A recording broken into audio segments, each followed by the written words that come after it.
Bismillahirrahmanirrahim. Assalamualaikum warahmatullahi wabarakatuh. Anak-anak Ustadz yang dirahmati oleh Allah, bagaimana kabarnya Ananda semua? Semoga dalam keadaan sehat walafiat. Pada pertemuan kali ini kita akan kembali untuk menambah wawasan keislaman kita. Sebelum Ustadz masuk dalam judul kita pada hari ini, Ustadz akan memberikan terlebih dahulu gambar ilustrasi. Ustadz yakin pada gambar ilustrasi pertama ini kalian pernah melihat tata cara pelaksanaan yang ada pada gambar. Berikutnya gambar ilustrasi kedua, Ustadz juga yakin kalian pernah melihat buku seperti ini. Nah, dari gambar yang pertama, gambar yang kedua tentunya kalian pernah menyaksikan. Nah ya, bahwa itu adalah proses pelaksanaan pernikahan. Maka materi kita pada hari ini adalah yaitu pernikahan dalam Islam, ya. Nah, ini kompetensi dasarnya, ya, yang kalian ketahui. Yang pertama adalah itu merupakan spiritual, menghayati, ya. Yang kedua merupakan sosial, mengamalkan. Yang ketiga merupakan menganalisis ketentuan perkawinan dalam hukum Islam dan perundang-undangan, ini merupakan pengetahuan. Yang keempat menyajikan hasil analisis praktik pernikahan yang sesuai dan tidak sesuai dengan ketentuan hukum Islam yang terjadi di masyarakat, ini adalah keterampilan, ya. Nah, yang berikutnya adalah indikator pencapaian kompetensi IPK. Ya, ini juga bisa kalian lihat, kalian baca, ya, meyakini, menyebarkan, berakhlak mulia, menjadi teladan, mengorganisir, membandingkan, menyeleksi, serta mencerahkan praktek pernikahan, ya. Nah, adapun peta konsep dalam pernikahan dalam Islam ini adalah pertama pengertian nikah. Apa pengertian nikah secara bahasa?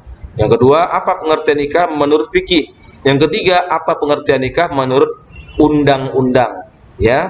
Nah, adapun pengertian nikah itu, ya, nikah itu secara bahasa adalah sudah menjadi kosakata dalam bahasa Indonesia sebagai padanan kata perkawinan. Pernikahan adalah suatu akad yang menghalalkan pergaulan antara seorang laki-laki dengan seorang perempuan yang bukan mahramnya, sehingga melahirkan hak dan kewajiban di antara keduanya dengan menggunakan lafaz ijab dan qabul. Jadi pernikahan itu adalah akad antara laki-laki dengan perempuan, sehingga dengan akad itu melahirkan hak dan kewajiban. Kewajiban suami menafkahi istri, kewajiban istri melayani suami.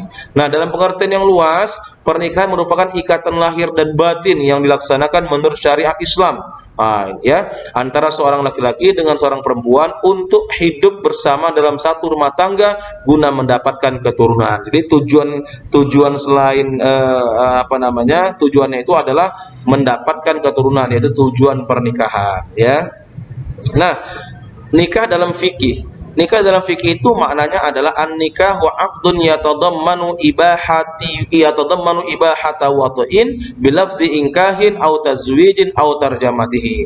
Jadi nikah dalam fikih itu mengandung makna kepemilikan untuk melakukan persetubuhan. Jadi di awal nikah itu adalah akad. Kalian harus melaksanakan akad berupa keridhaan, kerelaan. Nah, setelah akad itu berlangsung, maka halallah hubungan antara suami istri, termasuk persetubuhan, ya, hubungan suami istri. Nah, adapun diungkapkan dengan kata-kata ingkah, saya nikahkan kepadamu, atau tazwid, saya kawinkan kepada kamu, dengan makna yang sama dengan keduanya, ya. Itu dia, itu makna nikah dalam fikih.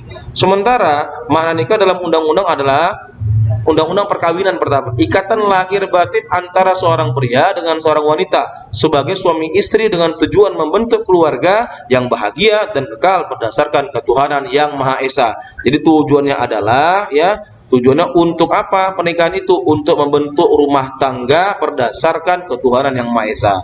Kemudian dalam KHI, ya, pernikahan itu adalah akad yang sangat kuat. Nah, ini ditambah lagi karena memang kita nikah itu adalah betul-betul seumur hidup sampai dunia dan akhirat. Itu dia. Dan untuk mentaati perintah Allah, satu lagi, bahwa nikah itu merupakan ibadah bagi kita. Dengan menikah, semangat ibadah semakin tinggi. Ya, dari definisi nikah tadi, maka melahirkan tujuan nikah. Apa tujuan nikah itu? Mewujudkan kehidupan rumah tangga yang sakinah, yang tentram, tidak resah, tidak gelisah. Kemudian mawaddah. Mawaddah itu merupakan salah satu daripada wudun. Wudun itu cinta. Jadi kita menikah itu karena memang cinta dan rahmah, kasih sayang. Bahwa menikah itu adalah merupakan kasih sayang. Ada yang mengatakan rahmah itu adalah anak, ya, kebahagiaan. Ada juga yang mengatakan bahwa di akhir usia pernikahan itu yang muncul adalah rahmah, kasih sayang.